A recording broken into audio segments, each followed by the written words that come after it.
মানবিক মুখ্যমন্ত্রী রাজ্যের ডক্টর মানিক সাহার আজ আর্থিক সাহায্য প্রদান। অবশ্য সাম্প্রতিক সময়ে বন্যায় যেভাবে ক্ষতিগ্রস্ত হয়েছে রাজ্যের একাংশ ক্ষেত্রের ক্ষতির একটা মুখ দেখেছে রাজ্যবাসী। তো সেক্ষেত্রে এবার সাহায্যের হাত বাড়িয়ে দিয়েছে রাজ্যের মুখ্যমন্ত্রী ডক্টর মানিক সাহা। এবং মুখ্যমন্ত্রী যে সম্প্রতি যে জলে ডুবে বিশেষ করে যারা পরিবারের সদস্যদের হারিয়েছে তাদের ক্ষেত্রে একদিকে যেমন পাশে দাঁড়িয়েছে, পাশাপাশি আর্থিকভাবেও কিন্তু সাহায্যের হাত বাড়িয়ে দিয়েছে মুখ্যমন্ত্রী।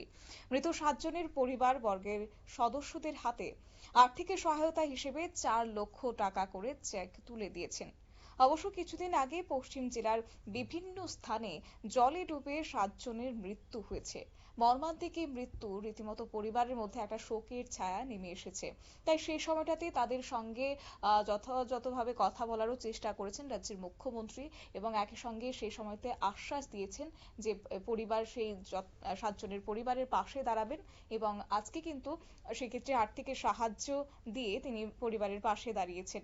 এই ঘটনাবলীর খোঁজ খবর নিয়ে আজ সংশ্লিষ্ট এলাকায় প্রশাসনিক আধিকারিকদের উপস্থিতিতে ক্ষতিগ্রস্ত পরিবারের সদস্যদের হাতে পরিবার পিছু 4 লক্ষ টাকা করে আর্থিক সহায়তা তুলে দিয়েছেন প্রফেসর ডক্টর মানিক সাহা। বিগত কিছুদিন পূর্বে দুর্ভাগ্যজনকভাবে জলে ডুবে যাদের প্রাণহানি হয়েছে তাদের মধ্যে রয়েছে যে শ্রীধায় থানার রামসাধুপাড়া এলাকার পিয়ালি দেববর্মা এবং রয়েছে প্রিয়াঙ্কা দেববর্মা। একই সঙ্গে রয়েছে জিরানিয়া জয়নগর এলাকার মহিন্দ্র সিং, পাশাপাশি মান্দাইপাড়া এলাকার তন্ময় দেবনাথ, উজান অভয়নগর এলাকার লিটন সাহা, মজলিশপুর ব্রজনগরের প্রসেনজিৎ দেবনাথ এবং প্রতাপগড় এলাকার অঙ্কুশ ঋষি দাস। যেটা হয়ে গেছে সেটা অত্যন্ত দুঃখজনক, অত্যন্ত মর্মান্তিক বলেও কিন্তু আজ মুখ্যমন্ত্রী বলেছেন। পাশাপাশি সেই পরিবারকে আর্থিক সাহায্য তুলে দেওয়ায় তাদের মুখে একটু হলেও খুশির ঝলক লক্ষ্য করা গেছে। মুখ্যমন্ত্রী শোকাহত পরিবার পরিজনদের প্রতি সমবেদনা জ্ঞাপন করেছেন এবং এই কঠিন মুহূর্তে দাঁড়িয়ে তাদের যে মানসিকভাবে তারা ভেঙে পড়েছেন, কারণ আকস্মিক বন্যার জেরে তারা তাদের পরিবারের স্বজনদের তারা হারিয়েছেন।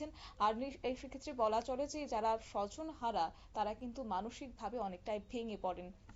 মুখ্যমন্ত্রী তাদের খোঁজ খবর নিয়েছেন, কেমন আছেন তারা, কি অবস্থায় তাদের দিন যাপন করছে আজ, আর সমস্ত কিছু খোঁজ খবর নিয়ে কিন্তু পাশে দাঁড়ানোর আশ্বাস দিয়েছেন। আর এই কঠিন মুহূর্তে তাদের শক্তি প্রদানের জন্য সর্বশক্তিমান ঈশ্বরের নিকটও প্রার্থনা করেছেন আজ মুখ্যমন্ত্রী ডক্টর মানিক সাহা। নিয়ে নিচ্ছি ছোট্ট একটি বিজ্ঞাপন বিরতি, সঙ্গে থাকুন।